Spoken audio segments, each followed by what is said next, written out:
विश्वास रखिए, ये बुरा वक्त भी टल जाएगा।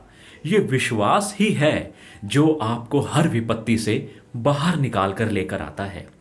तो आइए बात करें मन का रेडियो पर। स्वागत है आपका मन का रेडियो पर, मन की बात में। मैं हूं अंकुर नारंग। और मैं डॉक्टर कविता यादव। आज हम आपको सुनाएंगे एक राजा की कहानी। राजा निसंतान थे, संतान प्राप्ति के लिए हर यत्न कर चुके थे। किसी ने उन्हें एक तांत्रिक के बारे में बताया।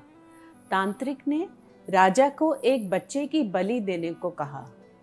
राजा ने संतान के मोह में अंधा होकर पूरे राज्य में ढिंढोरा पिटवा दिया कि जो परिवार उसे बलि के लिए बच्चा देगा वो उसे धन धान्य से माला माल कर देगा। राज्य में एक गरीब परिवार था। उनके वहां बहुत सारे बच्चे थे। उनका सबसे छोटा एक लड़का था। उस परिवार ने सोचा, ये निकम्मा है, काम वाम तो करता नहीं है, पूरे दिन ईश्वर के आगे बैठा रहता है या भगवान की भक्ति में विलीन रहता है। हम इसी को ही राजा जी के दरबार में दे आते हैं बलि के लिए, हमारी गरीबी भी मिट जाएगी।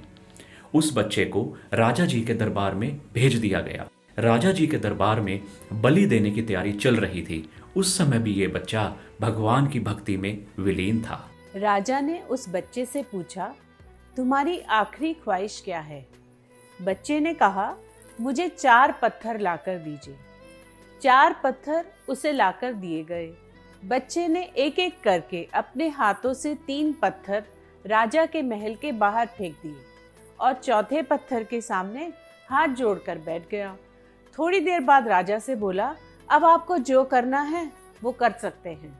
राजा हैरानी से बोला, पहले इन पत्थरों का क्या मतलब है, ये मुझे समझाओ।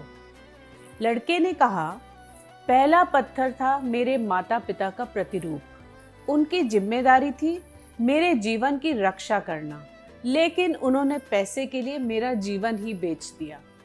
दूसरा पत्थर मेरे सगे संबंधी। उनका कर्तव्य था मेरे माता पिता को समझाएं, पर उन्होंने भी मेरा साथ नहीं दिया। तीसरा पत्थर था राजन आपका। आप राजा हैं, आपका कर्तव्य है अपनी प्रजा की रक्षा करना, लेकिन आप तो मेरी ही बलि देने को तैयार हो गए, इसलिए मैंने ये तीनों पत्थर फेंक दिए। फिर उस राजा जी ने उस बच्चे से पूछा, ये चौथा पत्थर क्यों छोड़ दिया, ये किसका है? बच्चे ने बहुत ही सुंदर उत्तर दिया, राजन, ये पत्थर मेरे ईश्वर का है।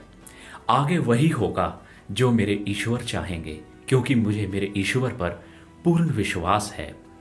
राजा जी को ये शब्द सुनकर बहुत गिलानी हुई। राजा जी ने सोचा कि अपनी संतान के लिए मैं किसी और के बच्चे की बलि दे रहा हूँ। क्या पता बलि देने के बाद मेरी भी संतान हो या ना हो। बहुत ही सोच विचार करने के बाद राजा जी ने सोचा, क्यों ना मैं इसी बच्चे को अपनी संतान बना लूं, अपना उत्तराधिकारी बना लूं। सोचने समझने के बाद राजा जी ने पूरे राज्य में ढिंढोरा पिटवा दिया कि यही बच्चा इस राज्य का राजा बनेगा। फिर राजा जी ने सोचा, इतनी ईश्वर की भक्ति में विलीन रहने वाला ये लड़का अगर मुझे मिल रहा है तो मुझे बस कुछ और नहीं चाहिए।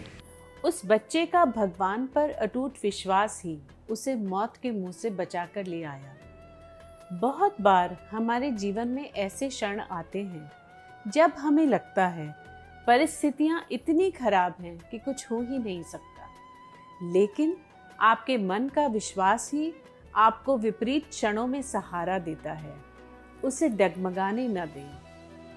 आप खुश रहें, स्वस्थ रहें। मन का रेडियो पर आप सुन रहे हैं मन की बात। अगले हफ्ते हम फिर मिलेंगे एक और एपिसोड के साथ। नमस्कार।